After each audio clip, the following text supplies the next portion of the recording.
আসসালামু আলাইকুম সুপ্রিয় শিক্ষার্থী বন্ধুরা, তোমাদের সকলকে অনলাইন ক্লাসে স্বাগত জানিয়ে আমি আজকের এই ক্লাস শুরু করছি। আশা করি তোমরা সকলেই ভালো আছো। তোমাদের সামনে রয়েছি আমি মোহাম্মদ হোসেন, প্রভাষক, হিসাব বিজ্ঞান বিভাগ, সরকারি হোসেন সৈয়দ সোহরাওয়ার্দী কলেজ, মাগুরা।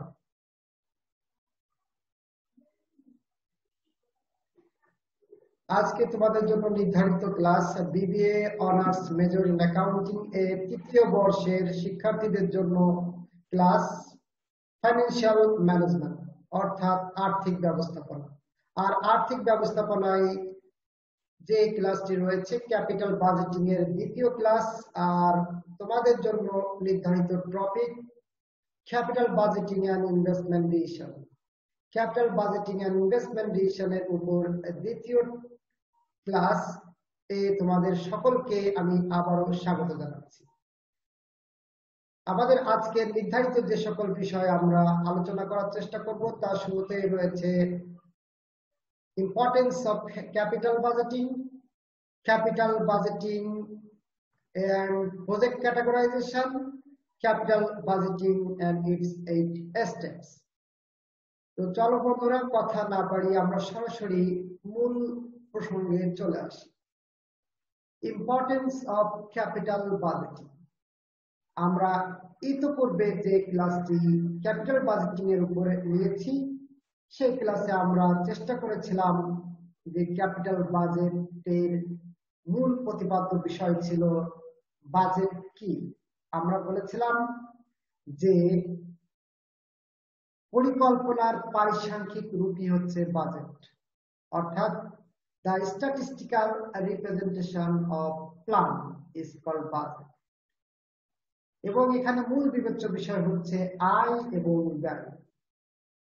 আমরা যদি যে কোনো প্রজেক্ট গ্রহণ করতে চাই আমাদের ব্যবসায়িক পরিকল্পনাকে সামনে রেখে, তাহলে আমাদের ওই প্রজেক্টে কত টাকা সম্ভব আয় এবং কত টাকা ব্যয় হবে তা একটি তালিকা প্রস্তুত করে আমরা যখন কোনো প্রকল্প গ্রহণ করব তখনই তাকে আমরা বাজেট বলে অভিহিত করে থাকব ওই প্রকল্পের জন্য।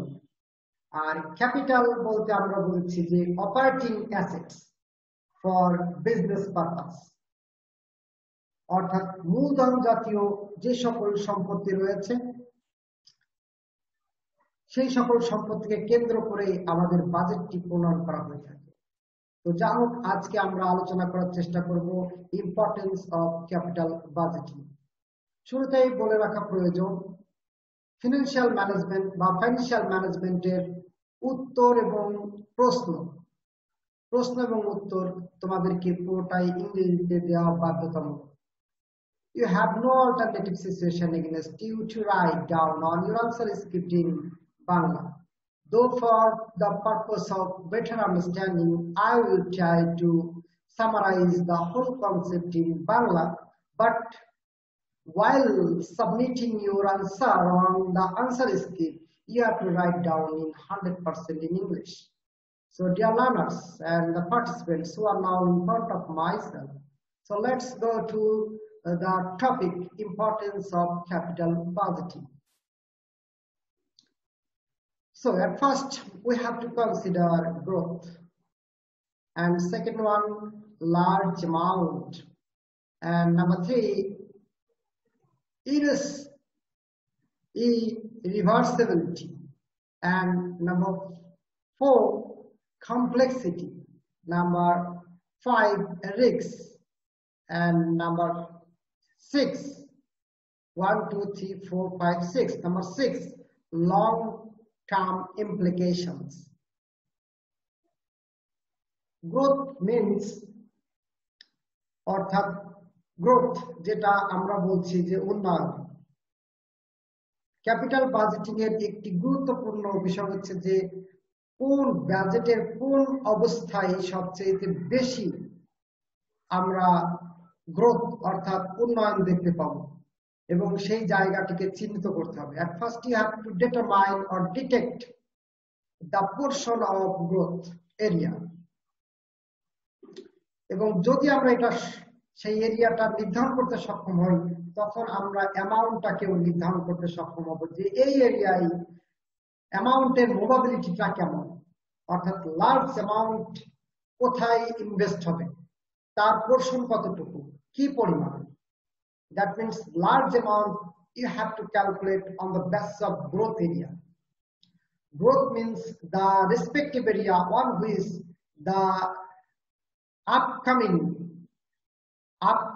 position will be highlighted in front of you. And secondly, on the basis of it, the large amount will be rectified or adjusted. Number 3 তে আমরা বলেছি ইরিভার্সিবিলিটি। এই কথার অর্থ হচ্ছে যে আমাদের যদি কোনো কারেকশন অথবা কোনো অসঙ্গতি অথবা কোনো বিবেচ্য বিষয় এখানে পরিলক্ষিত হয়, সঙ্গে সঙ্গে সেই বিষয়টি বিবেচনায় এনে তার একটি প্লেসমেন্ট আমাদেরকে করার প্রয়োজন রয়েছে। প্লেসমেন্ট করার প্রয়োজন রয়েছে কারণ এখানে যদি এই বিষয়টি কার্যকরিতার সাথে না করা যায়, তাহলে আমার টোটাল বাজেটের যে position, that means budget will provide the wrong figure of revenue rather than actual. সুতরাং প্রথম পয়েন্ট হচ্ছে গ্রোথ, দ্বিতীয় গ্রোথের উপর ভিত্তি করে লার্জ অ্যামাউন্ট নির্ধারণ করা হবে এবং তার উপর ভিত্তি করে রিভার্সিবিলিটি অর্থাৎ যা যা সংশোধন করা প্রয়োজন তা করা প্রয়োজন রয়েছে। এবং 4 নম্বর খুব গুরুত্বপূর্ণ, কমপ্লেক্সিটি। প্রত্যেকটি বাজেট প্রণয়নের ক্ষেত্রে যে সকল সম্মুখীন হয় তার কিছু ক্রিটিক্যাল পয়েন্ট অবশ্যই থাকে। সেই ক্রিটিক্যাল পয়েন্ট গুলোকে এক্সট্রাক্ট করতে হবে। We have to extract the critical point from the respective projects capital budget. এবং 5 নম্বর রয়েছে রিস্ক। আমরা জানি রিস্কের ডেফিনেশনই হচ্ছে পোটেনশিয়াল, দ্য রিস্ক হচ্ছে প্রবাবিলিটি দ্বারা মেজার করা যায়, সম্ভাবনা দ্বারা মেজার করা যায় হচ্ছে রিস্ক। আনসার্টেনিটি, অনিশ্চয়তার সম্ভাবনা দ্বারা মেজার করা যায় না। তার মানে হচ্ছে risk is the combination of hazards measured by the probability. যে সকল হ্যাজার্ডস বা কমপ্লেক্সিটি রয়েছে তার উপর ভিত্তি করে we have to determine the risks. Without measuring the risks, the respective project's budget certainly will provide a wrong figure rather than actual. So, এই বিষয়টি রিস্ক মেজারমেন্ট একটি গুরুত্বপূর্ণ বিষয় এবং সার্বিক বিষয় বিবেচনা করে আমাদের লং টার্ম ইমপ্লিকেশনস যেটা থাকবে সেটাকে আমাদেরকে গ্রহণ করতে হবে। লং টার্ম মেজারমেন্টে আমাদেরকে প্রণয়ন করতে হবে যে বাজেটটি ঠিক কি রকম হওয়া প্রয়োজন, উপরের পয়েন্টগুলোকে ভিত্তি করে বাজেটটি ঠিক কতটুকু সার্ভ করার দরকার, কতটুকু রাখার দরকার, অর্থাৎ লং টার্ম পরিকল্পনার জন্য উপরের সমস্ত মেজারমেন্টটাকে পার্ট বাই পার্ট আমাদের বিবেচনা করে প্লেস করতে হবে।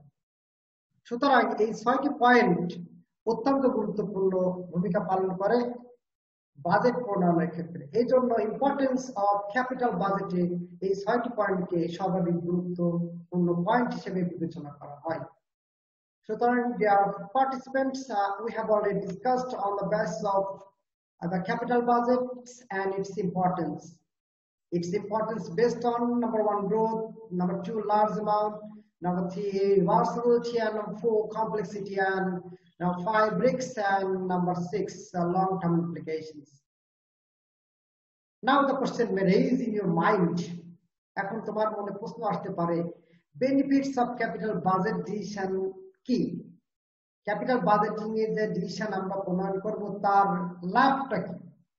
1 নম্বর কথা হচ্ছে capital budgeting decision evaluate a proposed project to forecast return from the project. আমাদের যে প্রস্তাবিত প্রকল্প থাকবে তা থেকে আমরা কি পরিমাণ রিটার্ন, কি পরিমাণ ফেরত, আমাদের লভ্যাংশ কি পরিমাণ আসতে পারে, আমরা কি পরিমাণ বেনিফিট হতে পারি, সেই বিষয়টি সম্পর্কে সম্যক ধারণা লাভ করতে সক্ষম হব, অর্থাৎ মূল্যায়ন করতে সক্ষম হব। এবং 2 নম্বর পয়েন্টে রয়েছে to determine weather return from the project is educate or not.